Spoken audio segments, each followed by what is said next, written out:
and welcome to Hexed Encountered. My name is Joe. In this video, as we continue Tanktoberfest, I decided we should take a look at the game Panzer, or the Panzer series from GMT Games, designed by James M. Day. And specifically, we're going to be looking at expansion number 4, which Fernando Sola Ramos helped with. He's listed as a co-designer on this one. I think he did the solitaire rules, which we will not be using. I wanted to keep things relatively basic. This is a fairly complex game, but it is layered so that you can play with just basic rules. There are also advanced rules and optional rules, and you can layer kind of some of those advanced and optional rules in as you would like. So it's somewhat customizable in how complex you want it to be. Basic rules only cover vehicle combat. And this will be a vehicle-only scenario. We're using the first scenario in Expansion 4, and Expansion 4 covers the campaign in France in 1940. So German Blitzkrieg, the invasion of France. This is early war. I wanted to try and do something that was a little bit different from, all the East Front stuff I've been doing. So we're heading to the West Front at the early part of the war. And as I mentioned, this will be a very simple, relatively simple scenario. We will be using some of the advanced rules because I am going to use the advanced rules for vehicles. Perhaps not all of them, but most of them. And I may even use some of the optional rules. There were a couple of cool things that were added for Expansion 4. As I already mentioned, the solitaire rules. There's also some leader rules, and I will probably try to use those as well, just to kind of show that as, because these are things that really have not been done a lot on video. So it would be good, I feel like, for the, the game community to kind of see some of this stuff. And GMT has a new Panzer game coming out, I believe, based on their P500 update of October 2023, that is going to be coming in the next couple of months, hopefully.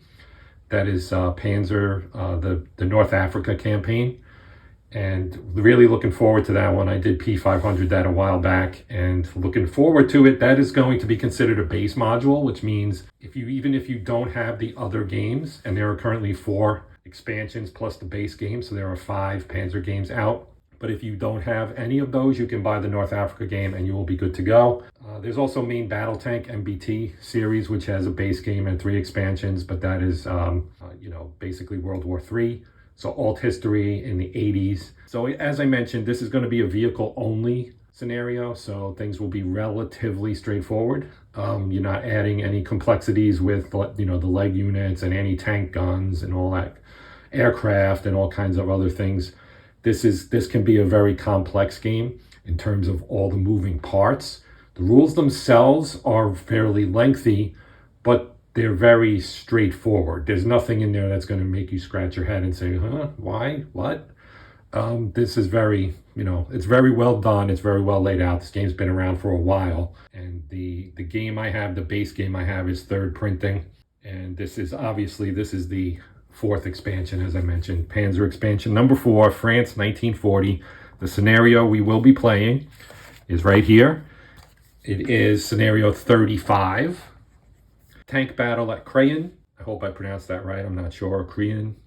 Part 1, Crayon, Belgium, 12th of May, 1940. Situation: the German advance in Belgium at the Gembloux Gap was aimed at deceiving the Allies into believing this was the main thrust of the German invasion of France, thereby forcing the French to commit their armored forces far from the real Schwerpunkt, the Ardennes. On May 12th, Oberstleutnant Heinrich Eberbach's 35th Panzer Regiment spearheaded the 4th Panzer Division towards the Hanut-Crayon area. There, a force of 2 companies of H-39s and another 2 of S-35s under Lieutenant Colonel Touzé du Vigier, 2nd Regiment de Cuirassiers, clashed with the leading elements of Eberbach's regiment. Despite being outnumbered and outclassed, the German forces still managed to defeat the qualitative and numerically superior French, due in part to their superior tactical employment. Using effective radio communication and mobility, they consistently outmaneuvered the French, who employed rigid static positioning as last seen in World War I. This scenario is designed to play after reviewing just the basic rules. It is a vehicle-only situation, just right for players to practice the basic rules. Advanced and optional game rules are also included to maintain a consistent scenario format and to enable players to also utilize those rules with just vehicles, which is what we are going to do. Now, there is a good point in there about the fact that the French tanks were excellent and matched up very well and were actually superior in many cases to the German armor. What separated and made the Germans more efficient and effective than the French during this campaign were simply that the French were using outdated tactics and the Germans were not. This will be an interesting one. I am going to use some of the advanced rules and optional rules, as I mentioned. Conditions, normal visibility, no adverse terrain. This is the map we'll be playing on, but this is just a portion of it that you can see here. Both forces roll D10. The force rolling the lower result, you re-roll ties, must set up first anywhere along the mapboard edge, no more than 3 hexes from the edge. And the Germans will be on the eastern edge, which is this side, and the French will be on that side, the western edge, as you might expect, given their general geographic positions in Europe. The other force sets up second anywhere along their mapboard edge, no more than 3 hexes from the edge. Neither force controls the objectives at the start of the scenario. Victory conditions. This is an 18-turn scenario. To be honest, my guess is we will not see this entire scenario because it will be quite lengthy. 100 victory points to the force that controls Icest on map 24. That is the middle map, so this is the middle of it.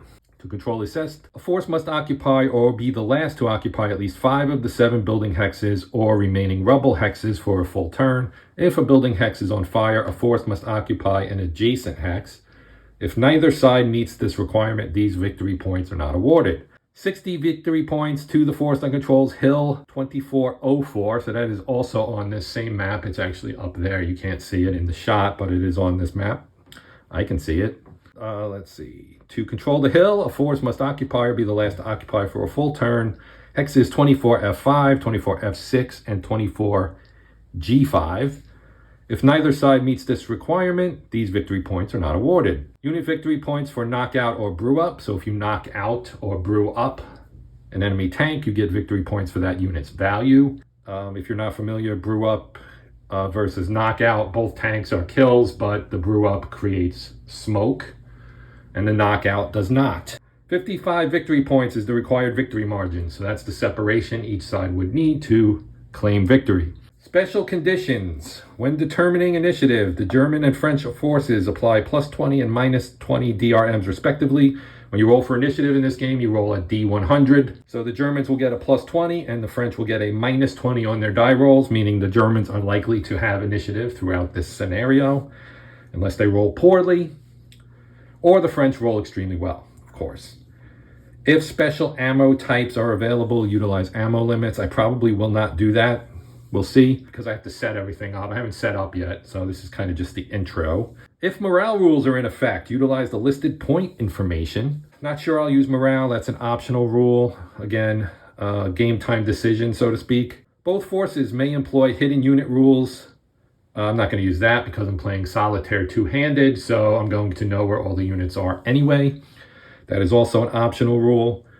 If the command span rules are in effect, the French company headquarters has a command span of 6 hexes. The German company headquarters has a command span of 10 hexes. If without radio set rules are in effect, the French company headquarters has a command span of 1 hex. I think I will use those only because it will properly reflect the historical situation, I think.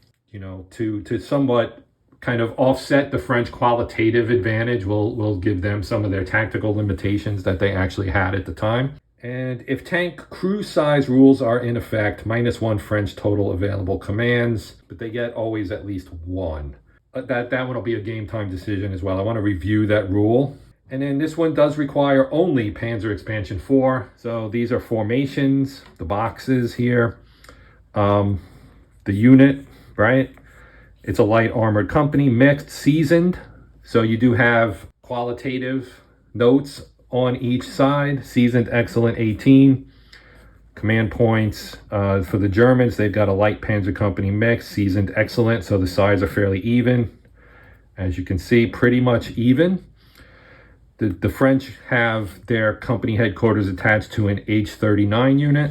They have 1 of those. They have 2 H35s. That's this unit. Then they have an H39 and 4 H38s, 5 S35s, 1 H39 and 4 H38s in this one. So these two are kind of the same. And we have the German side. You've got your company headquarters is with a Panzer III-F. And you have an additional 3F plus two 2Cs, 3Fs here, or actually 6 total. Yeah, those are the same. Then over here we have 3 2Cs, 2 1Bs, and 3 Panzer IV-Ds. So quite a mix on the German side of some, obviously early war tanks. We do have 3 4Ds, but the rest are fairly early war, including some Panzer Is, which are not all that effective. So we get a nice mix of units here, but again, they're all armor. So you are going to see only armor, and then down the road, probably come back and feature this and show some of the infantry type stuff as well. So if we look at our S35 here on the French side, so you can see here that this is, you get a card ID and then the unit, and then you get all the information about said unit, including its gun and all kinds of stuff. There's a size rating, which is over here, which indicates how easy it is to spot. It impacts how easy it is to spot. You've got offensive information with ammo types. We won't be using GP, which is kind of your general purpose that is used with infantry or non-vehicles, basically. And obviously the AP is used with vehicles. You have various ranges, and the range, the number at the top is what indicates that range. So if you're at 2 hexes or less, you're at point blank range. 4 hexes or less is short, or 3 or 4 basically, because if it was 2, it would be point blank, obviously. 8 is medium, 11 is long, 13 is extreme, and then you get your penetration value for each of those, and you can see the closer you are, the higher your penetration value. This is a 47 millimeter gun, so it's not particularly strong. Then you get a damage, which will indicate no damage, damaged, knockout, brew up. Over here you have if it gets hit in certain areas, what kind of damage it can take. You also have types of fire, level, rising, or falling fire.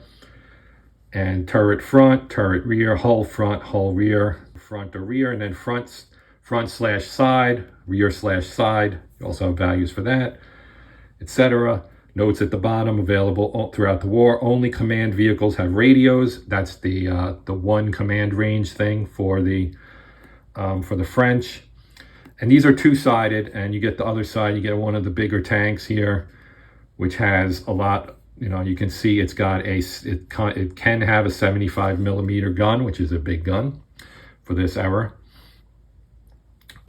So that's kind of a French look. And if we were to pull an S35 counter, so here's the counter for that unit, and you can see it's got the card indicated on it, F4A.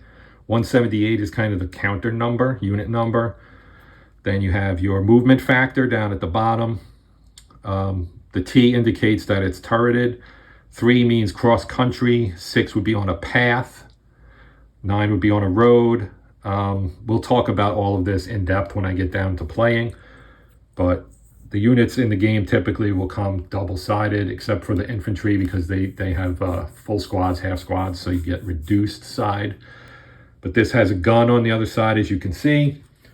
Now, if we were to look at one of the German units, we'll take our Panzer III-F here. It's got a 37 millimeter gun, so kind of a small gun as well. Now, it's got a couple different ammo types. I might just keep it simple and just play with AP only, which is a kind of a basic rule game, or basic game rule, rather. But it works the same way. You got the same range of ranges, I guess. And the numbers for that range, and then your penetration values, and then you have your toughness, essentially. The size for this one, again, is a 0, etc. And then for KE or CE types, you would have your level and rise, fall, etc. So pretty much the same. Okay, APCR is only available from mid 41, so that's before our time here. This is its basic game armor for front and rear, 7 and 6, so fairly thin-skinned. Again, early war. You know, these aren't Tigers or T-34s or anything like that. These are basic kind of tanks, although the French did have some tanks that did pack some good armor. I'm planning on doing this probably over maybe 3 videos, and I was going to do this as an introduction so you can watch this, see what we're going to be doing, and then in a day or so I'll have a gameplay video, maybe covering turn 1 and 2, or we'll see how long they go. I want to keep them relatively short. That's the object here. So we may end up with maybe 2 hours total in terms of video length, but broken up over several videos so that you're not being asked to sit and watch 2 hours of video all at once. Although some of you may be willing to do that. A lot of you, like me, are fairly busy, have many things going on. And if I break it up into chunks, maybe that just works better. So this is kind of a new attempt, a new approach. Plus, to be honest, I am under the weather currently. You may have noticed that in my voice. And so I'm trying to kind of take it easy a little bit, which slows me down on Tanktoberfest, which I'm not happy about, but it's one of those situations where it is what it is and you just have to deal. So again, it's going to be scenario 35. We'll be using a mixture of basic, advanced, and optional rules to kind of tweak this, but it is vehicles only, so it's fairly straightforward. And then again, once we're out of Tanktoberfest and I go and take another look at this game, which will happen, I'm sure, before the North Africa edition comes out, I'll revisit this and do something either with this expansion or maybe one of the earlier expansions, highlights maybe the solitaire rules or something like that, so you can see that as well. Only because these are topics that really haven't been covered all that much on YouTube, at least not as far as I have been able to find. So, thank you as always for watching. Please feel free to comment, ask questions, suggestions, etc., etc. My interaction, always welcome. I do appreciate you guys checking out my stuff and taking time, but that's going to do it for now. Like I said, I'll be back soon with the start of gameplay. But yeah, until then, I'm Joe. This is Hexed Encountered. And as always, happy gaming.